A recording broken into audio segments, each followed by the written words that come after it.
Muito bom dia, alunos queridos!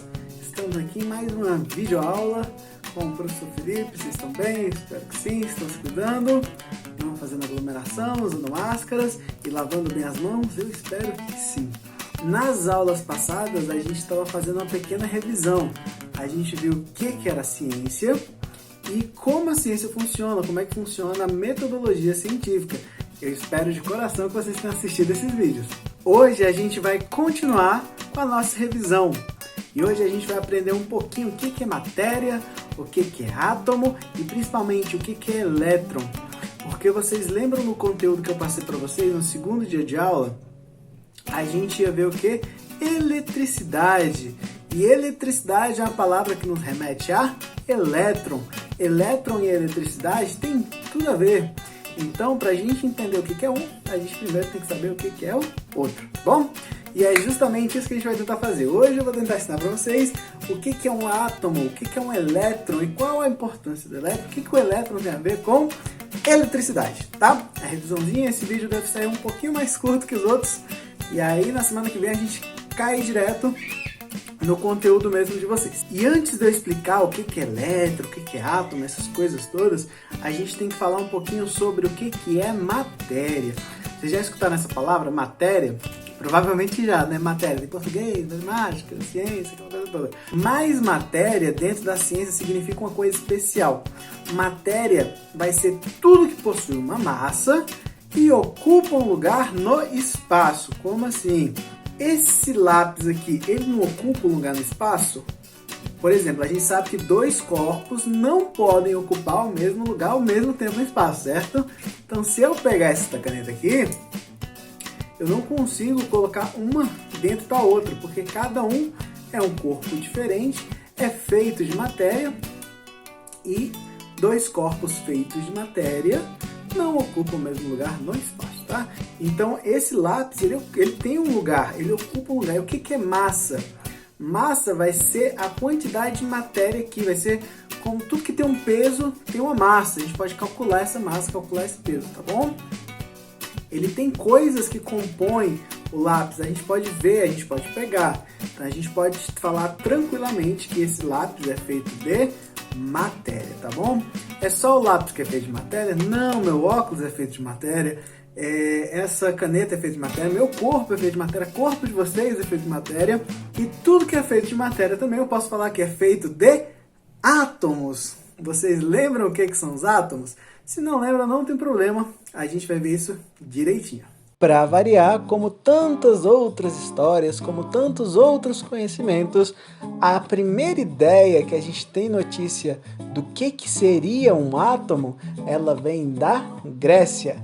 Grécia, para quem não sabe, é aquele pedacinho de terra pequitito lá na Europa, que tem uma tremenda importância por conta das descobertas que eles fizeram e dos pensamentos. Pensamentos estes que eram estimulados pela figura do filósofo. O que era um filósofo? O filósofo era um cara muito rico, que não tinha que trabalhar muito, então tinha muito tempo de sobra.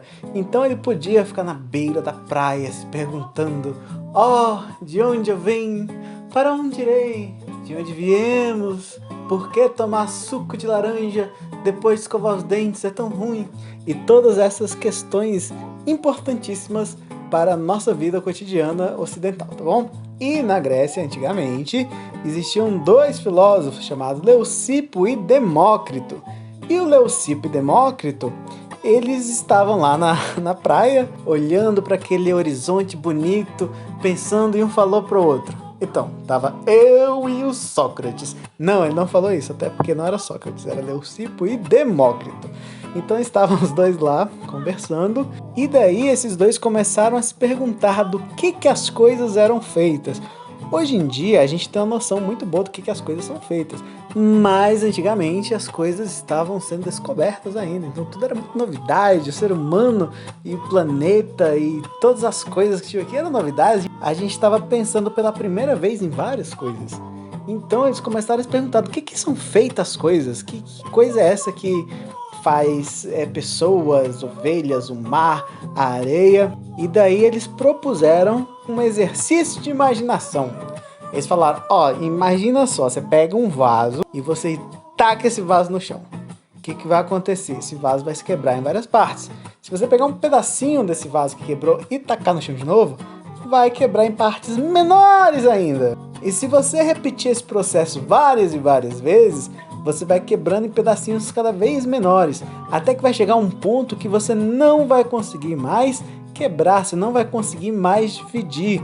Essa coisa minúscula que compunha o vaso devia ser a mesma coisa que compunha os corpos humanos, o mar, o ar, as nuvens, e eles chamaram essa coisa hipotética de átomo.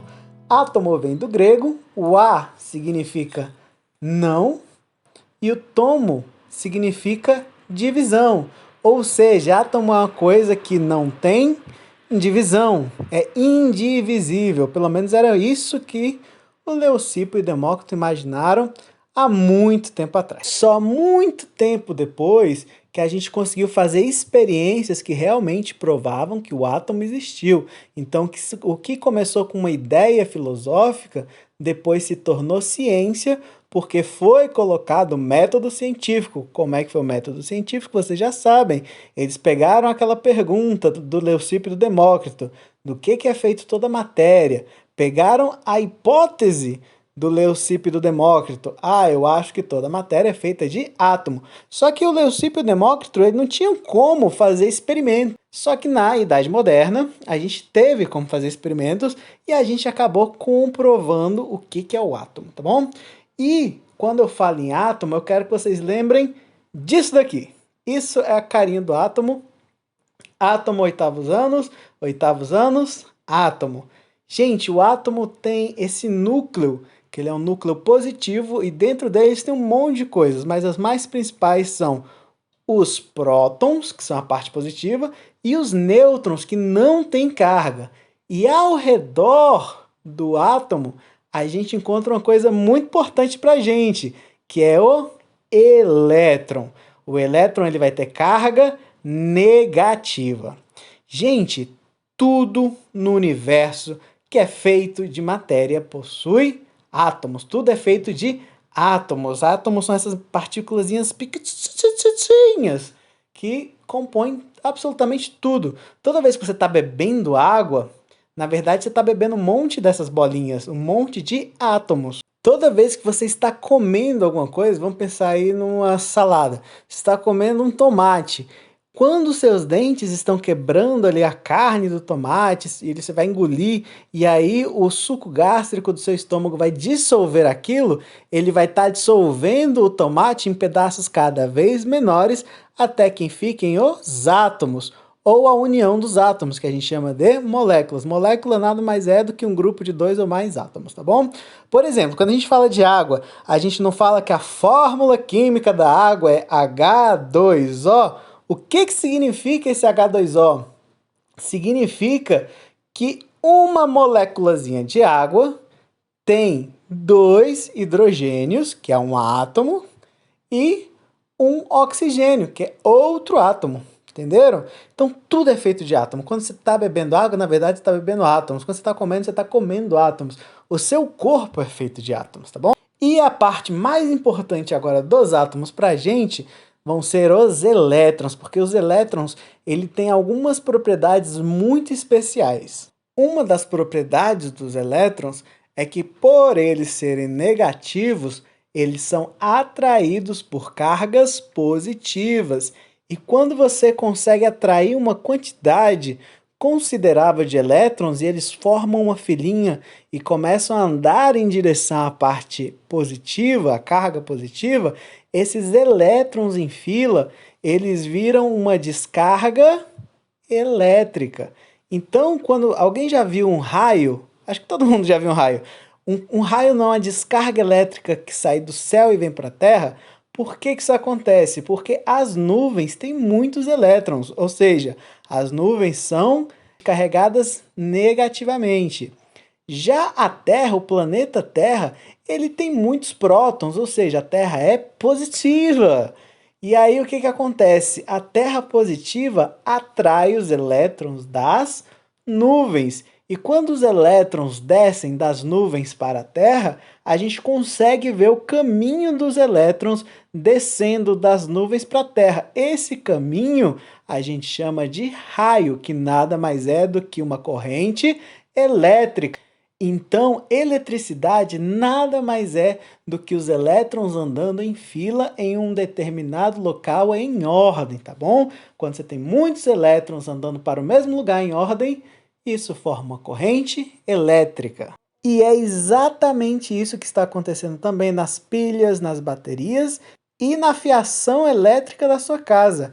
A fiação elétrica, os fios não são feitos de um metal que é cobre, e ao redor desse metal tem uma camadinha de borracha para encapar o fio para a gente não tomar choque. Mas o fio mesmo, se vocês já tiveram a oportunidade de ver um fio cortado, vocês vão ver que dentro, o miolinho deles é um metal, é cobre. Por que que tem cobre no fio? Por que que o fio é feito de cobre? Porque o cobre é um metal e metais possuem muitos elétrons que são mais soltos. Então, quando você bota uma carga positiva de um lado, essa carga vai atrair os elétrons que estão no cobre.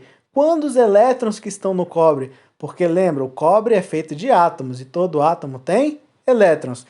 Então, quando os elétrons no cobre são atraídos para essa carga positiva, você forma um caminho dos elétrons. Esse caminho dos elétrons é eletricidade. Quando você pega um carregador de celular e coloca na tomada, o seu celular faz uma carga positiva para atrair os elétrons que estão no fio dentro da tomada. Os elétrons saem dentro do fio da tomada, passam pelo fio do carregador e chegam na bateria do seu celular.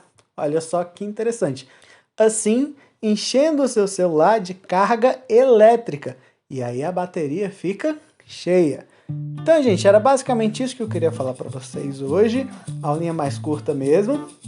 Isso, na verdade, é uma revisãozinha. Vocês já deviam saber sobre átomos, elétrons. E, como sempre, qualquer dúvida, eu estou aqui à disposição para vocês, tá?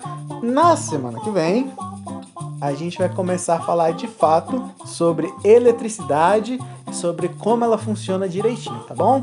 Mas eu não poderia falar disso antes de vocês entenderem de onde vem a eletricidade. Agora vocês sabem que a eletricidade nada mais é do que elétrons em movimento ordenado, tá? Então é isso, pessoal. Um abração para todos vocês e até semana que vem.